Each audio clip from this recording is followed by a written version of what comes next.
Hello, and welcome to Anime Audio Commentary. Today I'll be commenting on episode 6 of Tomo-Chan is a Girl. If you'd like to watch along, then start watching now.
So already from the title screen, it seems like things might get interesting, seeing as how there's going to be some sort of birthday involved here. I can only imagine that somebody is going to try and give a thoughtful gift for somebody else.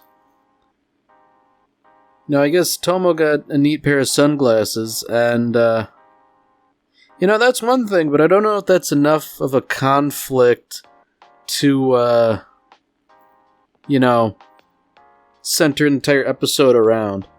Although, seeing as how Tomo's making a big deal about being older now, I can only assume that June's birthday is, not that late after hers. So it's sort of this situation where Tomo's taking advantage of the fact that she's older just because it's such a fleeting thing. And, it does seem to be a pretty standard thing that she sort of lords her age over everybody else in the brief amount of time that she is older.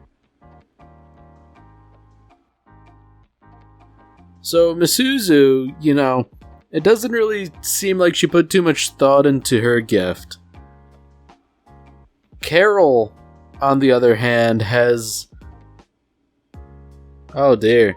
She's bringing all sorts of fanfare and drops a literal gold ingot on Tomo's desk. I guess good on Carol for being able to carry an ingot like that like it's nothing.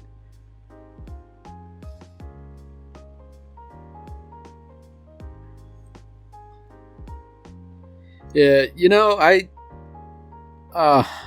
I feel bad for Carol. Nothing good is going to come out of this. Misuzu's basically probably trying to just, string her along and do something untoward. Carol doesn't deserve that. She's not highly intelligent, to put it mildly, but she's good-natured, I guess, if nothing else, Misuzu and Carol have conspired to give Tomo a makeover. Girly clothes, a wig. I question the wisdom of what exactly they're doing here. The idea here is that they're trying to get Tomo to be more girly, but... I don't know, I guess a wig is in order if her haircut isn't particularly girly. But... I don't know. I'm more of the opinion that you should sort of, work with what you have and work to improve here. Because, the haircut's not doing Tomo any favors, but, hair grows longer. It's a problem that time will solve. Now, The wardrobe and the makeup, on the other hand, that's definitely something they can work on. And I recognize that I'm just talking about, images on a screen here, but it is kind of interesting how radical the transformation is. I mean, seeing as how these are all drawings, they can make the difference as radical as they want, but I guess I just kind of have to wonder why they made Tomo a brunette, I think I can kind of get my head around what they're doing here. They're trying to help out Tomo by, I guess, pushing her into the deep end. But yeah, it seems like they're up to something here. They're saying oh boy, we want ice cream now, so we're going to force you to go out into public like this. Oh, Tomo doesn't understand. Hey guys, let me change first. Haha, lol, no. You're going to have to go walk around in public like this. And, I feel like this really would only raise more questions than it could possibly answer.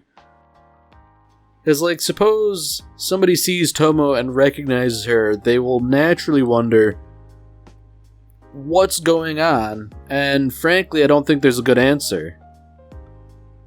So, almost immediately, the inevitable occurred. Jun saw Tomo as she is now, but, oddly enough, he doesn't appear to recognize her. I guess more interestingly, it seems like he might, but he's not willing to, necessarily address the issue.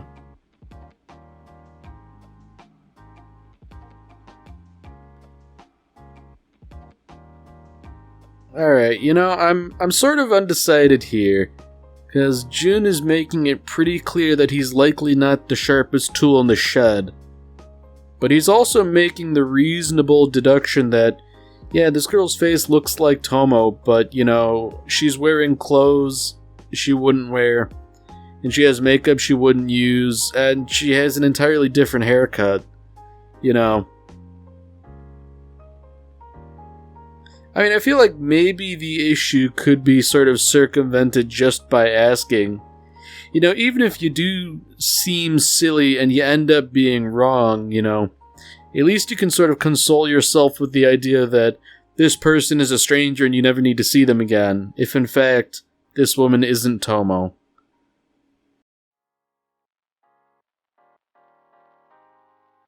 Yeah, I don't think Jun's using, his best cognitive skills here. Oh, this girl's too tall to be Tomo, not taking into account the fact that she's wearing heels. And I don't know, I've seen heels make a pretty significant difference.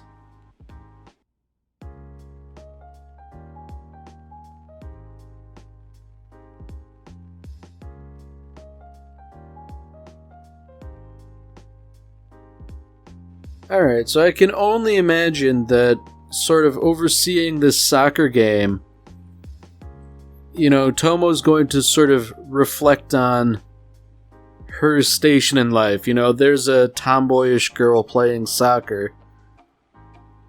Surely she can't help but draw some parallels.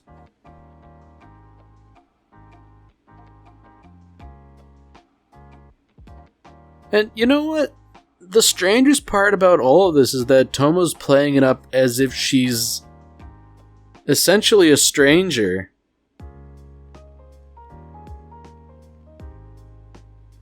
I'm sure this is never going to become a big issue where Jun puts two and two together and confronts her about it or anything like that, but I just can't help but think that, if this situation were to unravel, it would just be awkward, why...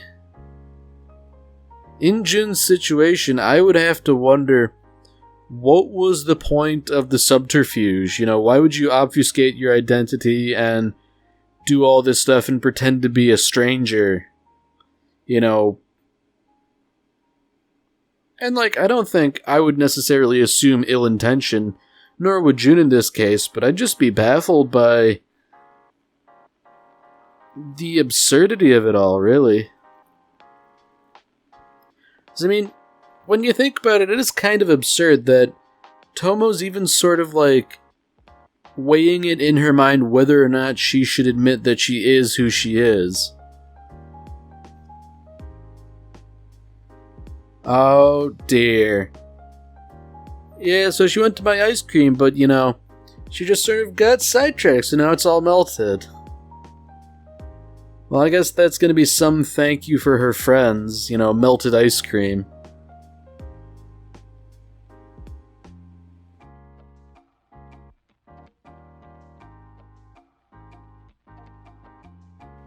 Oh, okay. So that's interesting. You know, Carol and Misuzu were actually preparing, like, a surprise party.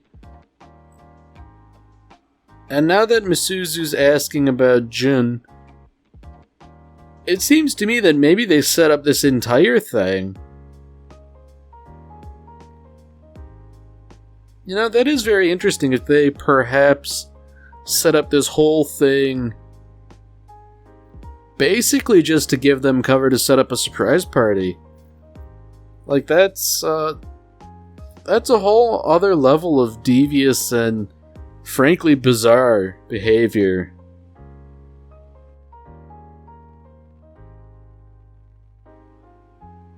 I guess as could reasonably be expected, you know, Jun just sort of like has to make sure Tomo is who she appears to be. After all, you know, I mean, for all we know, he could think he met, like, a body snatcher or something, like a doppelganger. And frankly, a pale imitation from his perspective.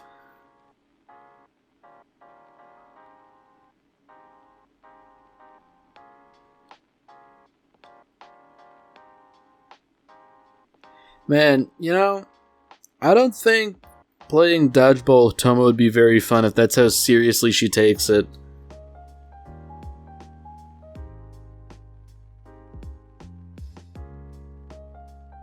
So there we have it again, you know, she gets sort of shunted into the boys' class for dodgeball just because, you know, she can't be trusted not to injure everybody in the girls' class.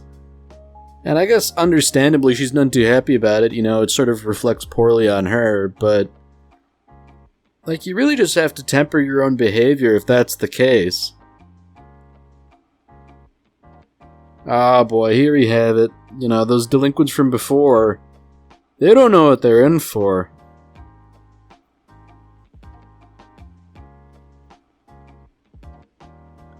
Yeah, you know, if Tomo weren't enough, Jun's there too, and they have certainly good reason to not want to interact with either of them.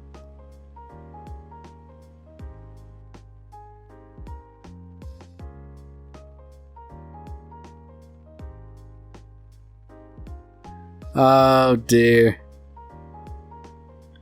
Yeah, it seems like things are going to swiftly become dangerous. I mean, some of the other guys, like, they don't know. They think it's just dodgeball, but, you know, like, seeing as how Misaki was immediately a casualty, I feel like other people would sort of understand that this is no mere game. This is life and death.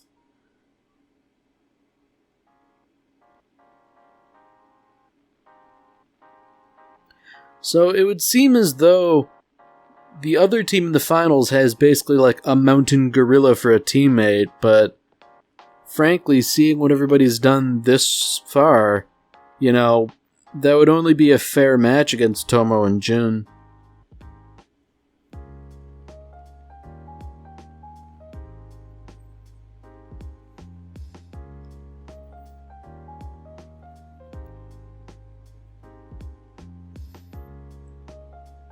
Yeah, you know, that is something nice about Carol. At least she's sort of like somewhat grounded.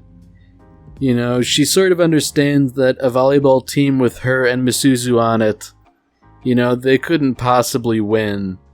And she's just sort of sanguine about the fact that their loss was an inevitability.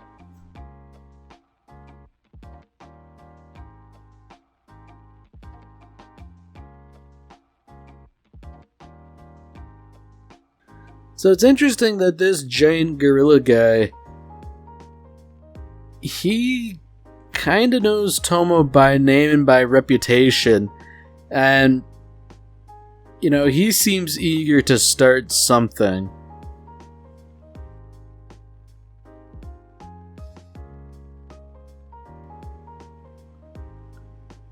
Yeah, it's interesting how I guess there's sort of like a bit of a hierarchy here, and he's trying to establish stakes. Basically, if he wins, Jun has to join the judo club. And I don't know, I guess the idea is that Tomo's impressive, but so is Jun, and he's not a part of any clubs. Therefore, it's free real estate, so to speak. Yeah, that was to be expected. This guy wasn't paying attention at all, so immediately he just gets sort of, ragdolled by the dodgeball. Poor guy. I don't think his arm was supposed to bend like that, but I guess that's kind of what you get for not paying attention.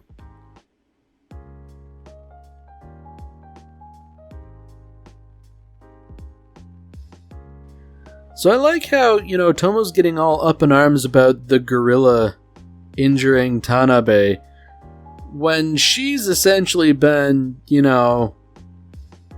putting people in the hospital herself. It's not like she's been holding back. Oh dear. And it seems like regardless of whether or not she holds back, there's not a whole lot she can do. Now, I'm not exactly a dodgeball professional here, but I was under the impression that if you caught a ball that somebody threw at you, the person who threw the ball is out. So, if those are indeed the rules, Tomo should already be out, and Jun wouldn't have had to necessarily intercept that throw. And I guess it's nice fodder for drama, even if this is just high school dodgeball.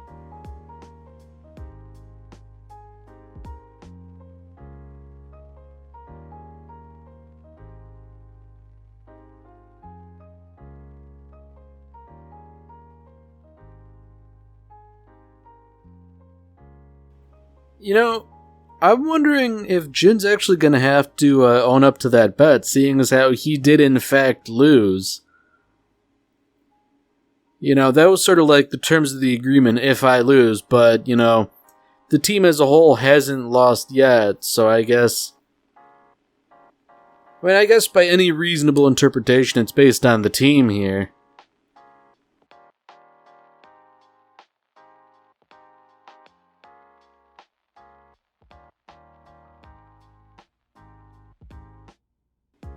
Wow, that is insanely underhanded. I was under the impression that, once you're out, that's it. But Tomo just sort of uses somebody off the court to throw the ball at his back. And if that's not bad enough, they actually won.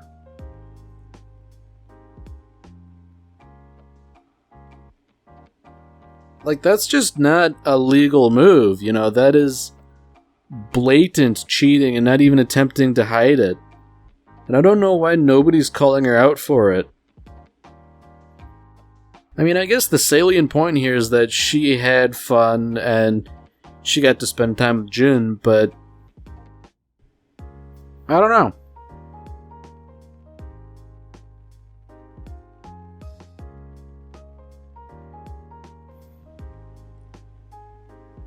Yeah, it's interesting. I'm wondering if this is sort of like a swan song, seeing as how Tomo's talking about how, it's nice to still goof around with Jun, but, maybe we can't stay like this forever. And it seems to me that this is a little bit of foreshadowing that, the relationship is going to have to change.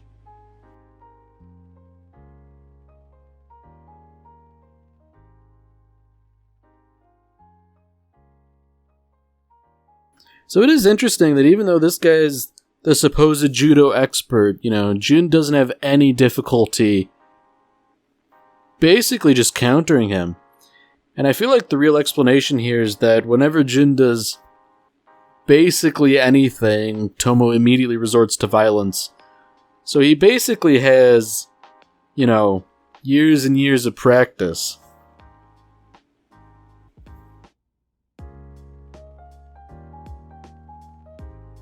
Despite being ostensibly the antagonist, it's nice that these two guys are sort of kind of getting along. Or at the very least, they're not being openly antagonistic.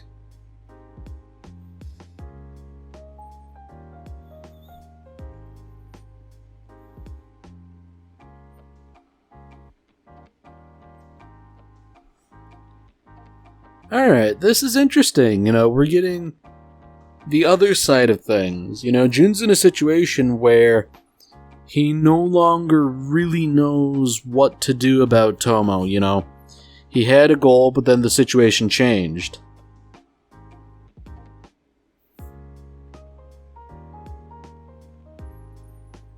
It is interesting that he did sort of ask that guy for advice, and I don't know that he would necessarily be in a position to give it, but I guess that shows that Jun really doesn't know what to do if he's willing to ask, the dude he was just fighting with.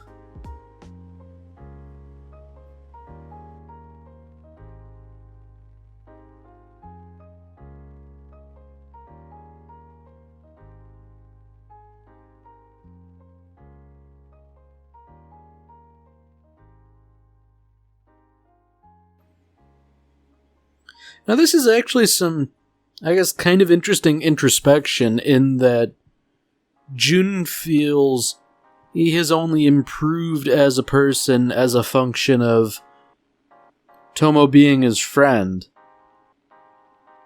And I guess, if anything, that would give him a good reason to pursue a relationship rather than just sort of muddle around in the status quo.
Alright, well that's it for this episode.